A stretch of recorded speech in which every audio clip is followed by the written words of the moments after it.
जरा जन्म विनाशाय देह शुद्धिकराय च दिगंबर दयामूर्ते दत्तात्रेय நமோஸ்துதே. அன்பான யூடியூப் நேயர்களுக்கு என்னுடைய அன்பு கலந்த பணிவான வணக்கத்தை தெரிவித்துக் கொள்கிறேன். ஜூலை மாதத்தினுடைய பலன்களை நம்ம பார்க்கும்போது 12 ராசிகளுக்கு எத்தகையான மகத்தான மாற்றங்கள் ஏற்றங்கள் ஏற்பட போகிறது என்றது நன்றாக நம்ம பார்க்கலாம். காரணம், மனித வாழ்க்கையில ஒவ்வொரு நகர்வு என்பது, ஒவ்வொரு இன்சிடென்ட் என்பது கிரகங்களை சார்ந்துதான் இருக்கின்றது என்றது நம்ம நன்றாக உணரக்கூடிய உண்மை. அந்த கிரகங்கள் டிரான்சிட் நடக்கும்போது மிகப்பெரிய மாற்றங்கள் பூவுலகத்தில் ஏற்படும். அதனால ஒவ்வொரு மாதத்தினுடைய பலன்களை நம்ம பார்க்கும்போது, கடந்த சில நாட்களாக பிஸியாக இருந்த காரணத்தினால் நம்ம வீடியோஸ் போட முடியவில்லை. தொடர்ந்து வீடியோஸ் போட்டுட்ருக்கோம். அன்பான நேயர்களே, நம்மளுடைய சேனல் சப்ஸ்கிரைப் செய்து கொண்டு தொடர்ந்து உங்களுடைய பேராதரவு நம்மளுடைய சேனலுக்கு நீங்கள் கொடுங்கள். உங்களுடைய டவுட்ஸ் இருந்தாலும் கமெண்ட் பாக்ஸில் போடுங்க. அதுக்குண்டாகிய ஜோதிட சம்பந்தம், ஆன்மீக சம்பந்தமான எல்லா பிரச்சனைகளுக்கு உங்களுக்கு நிச்சயமான ஒரு பதில் கிடைக்கும். ஓகே, நம்ம ஜூலை மாதத்தினுடைய பலன்களுக்கு போகலாம். மாதத்தினுடைய கிரக நிலைகள் எவ்வாறு இருக்கிறது அப்படி நம்ம பார்க்கும்போது, வழக்கம் போலே ஆண்டு பயிற்சிகளாகி ராகு பகவான் கும்பத்தில் இருக்கார், சனி பகவான் மீனத்தில் இருக்கார், குரு பகவான் மிதுனத்தில் இருக்கிறார், சுக்கிர பகவான் தன்னுடைய ஆட்சி பலத்தோட ரிஷபத்தில் அமர்ந்திருக்கிறார், புதன் கடகத்தில் இருக்கிறார், சூரிய பகவான் குருவோட இணைந்திருக்கிறார். இந்த மாதத்துல மிகப்பெரிய ஒரு ஜூன் மாதத்து 7ஆம் தேதி நடந்த ஒரு நிகழ்வு என்பது தான் செவ்வாய் கேத்துனுடைய கன்ஜங்ஷன் என்பது. இது ஒரு மிகப்பெரிய மாற்றத்தை ஏற்படுத்தக்கூடிய ஒரு நிலை என்பது. காரணம் என்றால், செவ்வாய் ஒரு நெருப்பு கிரகம், சூரியன் ஒரு நெருப்பு கிரகம், கேத்து அந்த கிரகங்களுக்கு இன்னும் கொஞ்சம் அடிஷனல் எஃபெக்ட் கொடுக்கக்கூடியதாகவும், அதாவது குஜாவாத் கேத்து அப்படின்னு சொல்லுவாங்க. அதாவது குஜத்துக்கு செவ்வாய்க்கு சமமான ஒரு சக்தியை கொடுக்கக்கூடியவன் கேத்து. அதனாலதான் சில நெருப்பு சம்பந்தமான அசம்பாவிதங்கள் நடந்து கொண்டிருக்கிறது. அது நம்ம நன்றாக உணர முடிகிறது. அது கிரகங்களுடைய விளைவுதான்.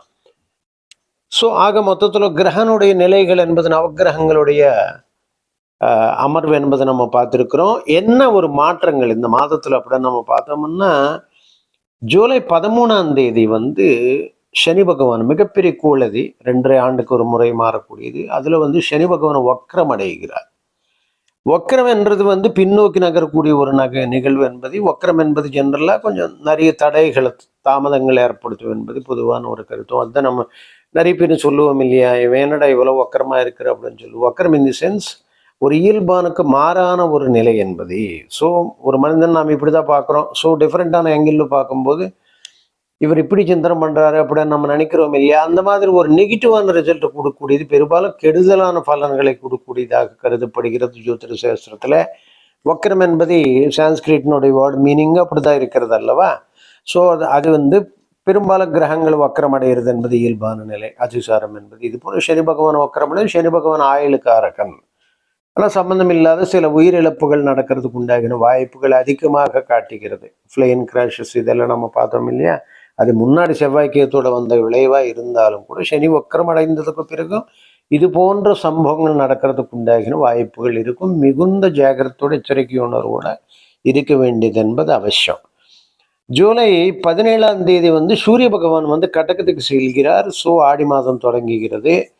ஆக இந்த 2 கிரக நிலைகள் என்பது இப்படி நமக்கு நவக்கோள்களில் மிக முக்கியமான ஒரு மாற்றம் இந்த ஜூலை மாதத்தில் என்னென்ன நடக்க போகிறது அப்படிதான் நம்ம பார்க்கணும். Particularly these conjunctions. இந்த செவ்வாய் கேத்தனுடைய கன்ஜங்ஷன் நம்ம பார்க்கும்போது, செவ்வாய் ஒரு பாவ கிரகம், நெருப்பு கிரகம், நெருப்பு கோள் சிம்மத்தில் இருக்கிறது, கேத்தோடு சேர்ந்திருக்குது. கேது ஒரு ஞானக்காரக்கர், ஹெட்லெஸ் பிளானட்னு சொல்லுவோம். சில மூளை இல்லாத வேலைகள் எல்லாம் செய்யக்கூடிய நிலை என்பது கேத்து அந்த இடத்துல வரும்போது தான் நடக்கும். அதாவது சிம்மத்தில் இப்போ கேத்து இருக்கிறதுனால, சிம்மம் என்றது ஒரு ஆத்ம காரக்கனாகிய சூரியனோட வீடு, ஞானக்காரக்கன் அங்கேருந்து உட்காந்துக்கிறார். நிறைய ஆன்மீகத்தில் உள்ளவங்களுக்கு ஒரு ஸ்பிரிச்சுவல் ஹைலைட்ஸ், அதாவது ஸ்பிரிச்சுவல் நம்ம மிகப்பெரிய ஒரு வளர்ச்சி கொடுக்கக்கூடியதாக இருக்கும். ஆன்மீகத்தில் உயர்ந்த வளர்ச்சி மற்றும் இல்லாமல் தனிப்பட்ட இண்டிவிஜுவலுக்கு ஒரு ஸ்பிரிச்சுவல் எவால்யூஷன் சொல்லக்கூடிய ஒரு மிகப்பெரிய ஒரு என்லைட்மெண்ட் கிடைக்கக்கூடிய நிலை என்பது இந்த கேத்து சிம்மத்தில் இருக்கும்போது செவ்வாயோடு இணையும் போது நடக்கக்கூடிய வாய்ப்புகள் அதிகமாக இருக்கும். ஸோ இது ஒரு பக்கம். மறுபக்கம் நெருப்பு சம்பந்தமான அக்னி சம்பந்தமான, ஏன்னா அக்னி தத்துவம் ஓடிட்டு இருக்குது. ஜூன் 7லேருந்து அக்னி தத்துவம் ஓடிட்டு இருக்குது ஜூலை 29 வரை. ஸோ அக்னி சம்பந்தமான விபத்துகள், நெருப்பு சம்பந்தமான விபத்துகள் உலக அளவிலேயே நீங்கள் பார்த்தீங்கன்னா, ஏன்னா கிரகங்களை எங்கிருந்தாலும் நீங்கள் இந்த சூரியன் சந்திரன் குலத்தை இருந்தாக வேண்டும். அதனால ஜோதிடம் என்பது 100% சூரியன் சந்திரன் இல்லாமல் நடக்காது. இந்த 2 பிரதான கோள்களை கொண்டு தான் ஜோதிடம் என்பதை இயங்குகிறது. ஸோ இது உலகத்தில் இந்த 2 பிளானெட்டு கீழே இருக்கின்ற எல்லா ஜீவராசிகளுக்கு இதனுடைய தாக்கம் இருந்தே ஆகும். அதில் டவுட்டே கிடையாது. ஆக குளோபல் ஜியோகிராபிக்கல் நம்ம பார்க்கும்போது யுத்தங்கள், ஏன்னா ஏற்கனவே செவ்வாயினுடைய தாக்கம் அதிகமாக இருக்கிறதுனால நிறைய போர்கள் சூழக்கூடிய சூழ்நிலைகள் என்பது அதிகமாக இருக்கிறது. ரைட், இனியும் மேற்கொண்டு நம்ம விஷயங்களுக்கு போன டைம் ஆகும். ஆக 12 ராசிகளுக்கு ஒவ்வொரு ராசிக்கு எப்படி இருக்க போகிறது என்பது அவங்க பெறக்கூடிய அற்புதமான யோகங்கள் என்ன, ஏற்றங்கள் என்ன, மாற்றங்கள் என்ன, முன்னேற்றங்கள் என்ன, just we have a great glance. அன்பர்களுக்கு ஜூலை மாதத்தினுடைய பலன்கள் எப்படி இருக்கும்? என்ன சார் எல்லா வீடியோஸ்லையும் இப்படி தான் நல்லா இருக்குதுன்னு சொல்கிறீங்க, ஆனால் எங்களுக்கு எதுவும் நடக்க மாட்டேங்குது அப்படின்ற உங்களுடைய வேதனைகள் எனக்கு நன்றாக புரிகிறது.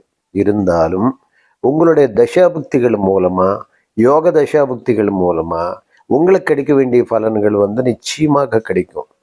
இந்த மாத கோட்டுகள் மாறக்கூடிய சந்தர்ப்பத்தில், ஏன்னா நான் என்ன சொல்ல வரேன்னா, ஒவ்வொருனுடைய கிரகத்தினுடைய நிகழ்வு என்பது தான் வாழ்க்கையில் உங்களுடைய வளர்ச்சிக்கு வழிகாட்டுகின்றது. அதுதான் உண்மையான விஷயம்.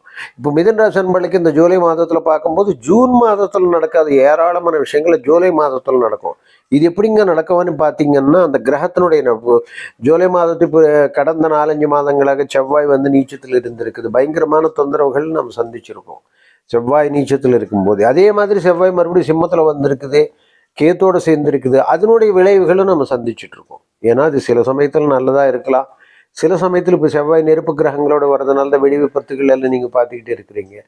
ஏன்னா ஜூன் 7 வந்திருக்குது. ஜூன் 7 மேலே அது தொடர்ந்து கொடுத்துக்கிட்டே இருக்குது. ஜூலை 28 வரை செவ்வாய் அதே இடத்துல இருக்கிறாரு. ஸோ நெருப்பு ராசியில் நெருப்பு கோள் இருக்கிறதுனால இந்த ஒரு கேஸ் சிலிண்டர் வெடிப்புலேருந்து ஆரம்பித்து நீங்கள் எங்கே பார்த்தாலும் இந்த தகவல், இந்த ஒரு செய்திகள் கொண்டே இருக்கும். அது அந்த கிரகத்தினுடைய தன்மைகள் அப்படி இருக்கும். அதனால தான் மிதுனராசி நம்மளை பொறுத்தவரை ஜென்மத்திலே குரு இருக்குது. நிறைய பேர் ஜென்மத்தில் குரு இருந்த பயங்கரமான ஒரு குழப்பமான்னு சொல்லி மே மாதத்துலேருந்தே ஒரு வர்க்கம் சொல்லுவாங்க. பெரும்பாலும் குரு பகவான் மிதுனராசி நம்மளுக்கு பாதகம் பண்ணக்கூடியவரை அவர் ராசிலேயே உட்கார்ந்துருக்கிறாரு. ஸோ நிச்சயமாக நாம குரு பொறுத்தவரை நமக்கு ஸ்தான பலம் முக்கியம் கிடையவே கிடையாது. அதனால தான் நம்ம பயந்துக்க வேண்டிய அவசியம் இல்லை. ஃபர்ஸ்ட் அவருடைய பார்வை பலத்துக்கு மகத்தான சக்தி உண்டு. இப்போ நமக்கு மிதுனத்தில் அமர்கின்ற குருநாதர் 5ஆம் வீடு, 7ஆம் வீடு, 9வது வீடு, இதை விட வேறு என்ன தேவைங்க? மிதுனராசி நம்மளுக்கு ஒரு வருஷத்துக்கு தேவையான எல்லா வகையான நன்மைகள் அவரை வழங்கி கொடுப்பார். 5ல் பார்வையில் இருக்கிறதுனால பிள்ளைகள் வழியே மிகப்பெரிய உயர்வு. அப்போ உங்களுடைய எண்ணங்கள் ஈடேறும் வகத்தில் உங்களுடைய காரியானுகூலங்களை உங்களுக்கு கொண்டே இருக்கும். கல்யாணம் ஆகாதவங்களுக்கு உடனடியாக, அதாவது கல்யாணம் மட்டும் இல்லாமல் கூட்டு தொழில் உள்ளவங்களுக்கு மனைவி கணவன் வகையில் வருகின்ற சொத்துகள் எல்லாம் மிகுந்த ஒரு எதிர்பாராத விதத்தில் நன்மைகள் நடக்கக்கூடிய வாய்ப்பு. எல்லாத்தையும் விட நான் சொல்லியிருக்கிற பாக்கியஸ்தானம் விசேஷம் அடையுது.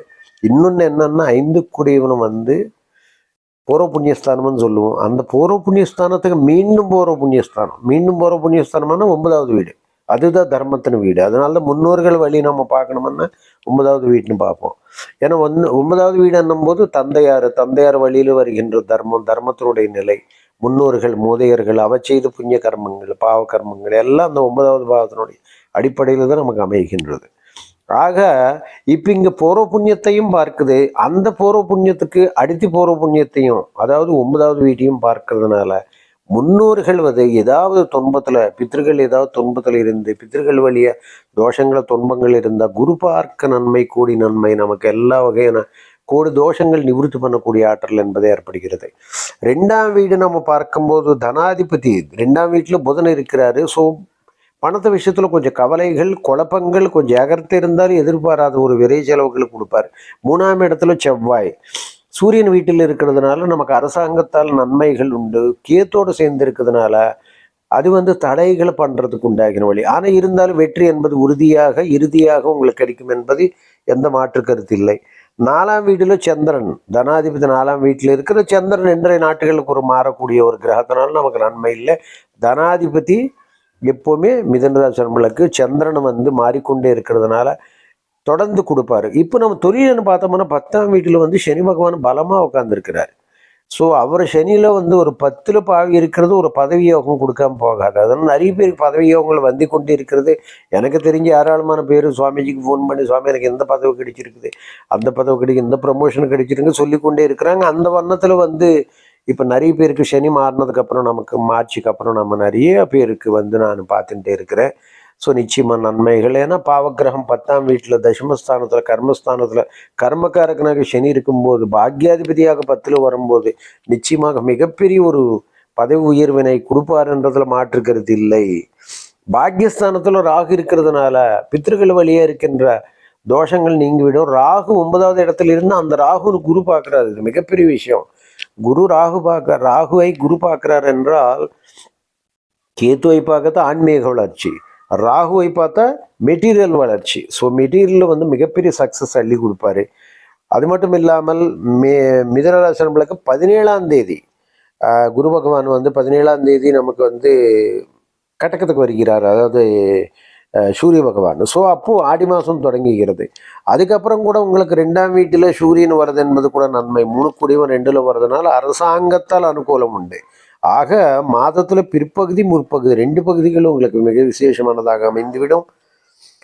அது மட்டும் இல்லாம சுக்கிரன் 12ஆம் வீட்டுல ஐன சுகஸ்தானத்துல சுக்கிரன் போகக்காரக்கனாகி சுக்கிரன் உட்கார்ந்து இருக்கிறாரு. சுக்கிரன் வழிவழி அடையும் போது மிகப்பெரிய நன்மை. உங்க ஜாதகத்துல உங்களுக்கு சுக்கிரனால தரப்படக்கூடிய ஒரு அற்புதமான யோகம் மாளவி யோகம் என்றது அது மிகப்பெரிய ராஜயோகம்.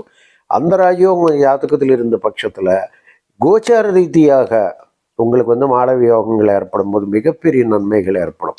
என்ன பர்டிகுலர்லி இந்த ஜூலை மாதம் நம்ம என்ன ஒரு ஆன்டிசிபேஷன் எதிர்பார்த்தீங்கன்னா, தனாதிபதி வலிவை அடைகிறது என்பது, பிள்ளைகள் வெளிநாட்டுக்கு செல்வது என்பது, அப்புறம் கூட்டு தொழில் மூலமாக மிகப்பெரிய ஒரு தொழில் ஸ்தாபனங்கள் நிறுவுவது என்பது, முன்னோர்கள் வழியிருந்த தோஷங்கள் நீங்கி எதிர்பாராத தன சொத்துக்களை தேடி வருது என்பது, தொழிலில் பதவி உயர்வு என்பது, சொத்துக்களை வாங்கக்கூடிய ஒரு பாக்கியம் என்பது, இது போன்ற பல நல்ல செய்திகள் ஜூலை மாதத்தில் நிச்சயமாக மிதுன சன்பல் காத்திருக்கிறது. ஆக பயப்பட வேண்டிய அவசியம் இல்லை. அதேபோல் இப்போ மிருகசீரிஷம் நட்சத்திரம் நம்ம பார்த்தோம்னா அதாவது 3-4 பாதங்களே மிருகசீரிஷம் செவ்வாய் பகவானுடைய நட்சத்திரம். அது செவ்வாய் பகவான் உங்களுக்கு ராசிக்கு 6-11 கூடையவனாக வருகின்றார். கடுமையான எதிரி, கடுமையான பாவி. 11ஆம் இடம் லாபஸ்தானம். ஆக பூமி சம்பந்தம் மூலமாக எதிரிகள்கிட்டேருந்து அதாவது ஏதோ ஒரு இடத்துல மாட்டின சொத்து திடீர்னு ரிலீஸ் ஆகுறதோ, திடீர்னு ஒரு லாபத்தை பூமி மூலமாக ஒரு லாபத்தை கொடுக்கறது என்பது உறுதியாக நடக்கும்ன்றது உறுதியான நன்மை. பர்டிகுலர் மிருகசீரிஷத்தில் பிறந்தவங்களுக்கு அரசாங்கத்தால் அனுகூலம் உண்டு. எதிர்களை கோர்ட்டு லிட்டிகேஷன் மூலம் வேலை போயிருந்திருக்கலாம். மறுபடியும் மேலதிகாரிகள் உத்தரவு மூலமாக அந்த வேலையை நீங்கள் பெறக்கூடிய நிலை என்பது ஏற்படும் அப்படின்றது உறுதி. திருவாதிரை ராகுனுடைய நட்சத்திரம். ராகு பகவான் பாக்கியத்தில் இருக்கிறார் 9வது வீட்டில். அந்த ராகுவை குரு பார்க்கிறார். ஆக செம்மாயி அதிருஷ்டம் என்பது திருவாதிரையில் பிறந்தவங்களுக்கு இருக்கும். எதிர்பாராத தனயோகம், செட்டில்மெண்ட்ஸ் ஆகாதவங்களுக்கு நல்ல செட்டில்மெண்ட்டு, திடீர்னு சொல்லி வச்சு மாதிரி ஒரு லக் அடிக்கும் என்றதில் மாற்று கருத்து இல்லை. அதுக்கப்புறம் புனர்பூசம் பார்த்தோன்னா குரு பகவானோட நட்சத்திரம். குரு பகவான் உங்களுக்கு 7-10 கூடையவனாக பாதகாதிபதியாக இருக்கிறார். பாதகாதிபதியாக இருந்திருந்தும் கூட உங்கள் ஜென்மத்திலே இருக்கிறாரு. பாதகாதிபதி ஜென்மத்தில் வலிவை பெறுதென்பது மிகப்பெரிய நன்மைகளை தராத போதிலும் மிகப்பெரிய ஒரு அதிருஷ்டத்தை அளித்தரும் தன்னுடைய பார்வை பலத்தால். ஆக புனர்பூசத்தில் பிறந்தவங்களுக்கு விசேஷமான நன்மைகள் உண்டு. ஆக 3 நட்சத்திரத்தில் பிறந்தவர்களுக்கு எதிர்பாராத தனயோகம் என்பது ஜூலை மாதத்தில் கண்டிப்பாக உண்டு. எதிர்பார்த்து விரக்தி அடைய வேண்டாம். காரணம் என்றால் ஒரு முன்னோடு அதாவது நம்ம ஒரு நல்ல ஒரு முன்னேற்றத்துக்கு செல்லும் போது சில தடைகள் வரதை செய்யும். ஜாதக ரீதியான தடைகளை நீங்கள் நினைக்க வேண்டாம், அது கர்மா ஸ்டோரேஜை நினைக்கலாம். ஏன்னா ஒவ்வொரு சார்ட்டில் நமக்கு என்ன ஒரு அதிருஷ்டம் என்ன காட்டிக்கிறதுன்னா உங்களுடைய கர்மா ஸ்டோரேஜ் அங்கே அந்த இடத்துல இருக்கிறது. ஏன்னா கிரகங்களை 10ஆம் வீட்டுக்கு ஜலஸ்தானத்தில் சனி பகவான் வராரு அப்படின்னும்போது அதுக்கு ஒரு கான்செப்ட் இருக்குது. அது புதன் வீட்டில் வந்து குரு வராருன்னும் போது பேங்கிங் சிஸ்டத்தில் மிகப்பெரிய மாற்றங்கள் ஏற்படுகிறது, இப்போ ஏற்பட்டு கொண்டே இருக்கிறது. அது மட்டும் இல்லாமல் இப்போ புதன் வீட்டில் குரு வரும்போது நமக்கு எதிர்பாராத ஒரு மிகப்பெரிய பொருளாதார சக்ஸஸ் வந்து கொடுக்கும். இந்த மாதிரி நிறைய individual astrology and as well as individual charts and as well as mundane astrology, அதாவது எல்லா வகையான உலகியல் சம்பந்தமான மாற்றங்கள் ஏற்படும். காரணம் என்றால் நிறைய பேர் வந்து ஜாதகத்தில் சூரியன் சந்திரர் கீழே தான் நாம் இருக்கிறோம். ஸோ கிரகங்களுடைய தாக்கம் என்பது நிச்சயமாக சமஸ்த ஜீவராசிகளுக்கு உண்டு. ஆக அந்த வகையில் ஒளி கிரகங்களை தப்பித்து கொண்டு நீங்கள் இந்த உலகத்தில் எங்கே இருக்க முடியாது. ஆக சூரிய சந்திராதிகள் தாய் தந்தையாக வருகிறார்கள். ஆக மிகப்பெரிய ஒரு அற்புதமான கருத்துக்களை நமக்கு வந்து கொடுக்கின்ற ஒரு அற்புதமான தெய்வீக சாஸ்திரமே ஜோதிடம். ஆக மானிட ஜாதிக்கு ஒளி தருகின்றது, ஒளிமயமான வாழ்க்கைக்கு வழிகாட்டியாக வருகின்றது. ஆக மிதுன ஜூலை மாதம் மிகப்பெரிய ஜாக்பாட்டனை நான் சொல்லுவேன், உறுதியாக நடக்கும். சர்வே ஜனா சுகினோ பவந்து.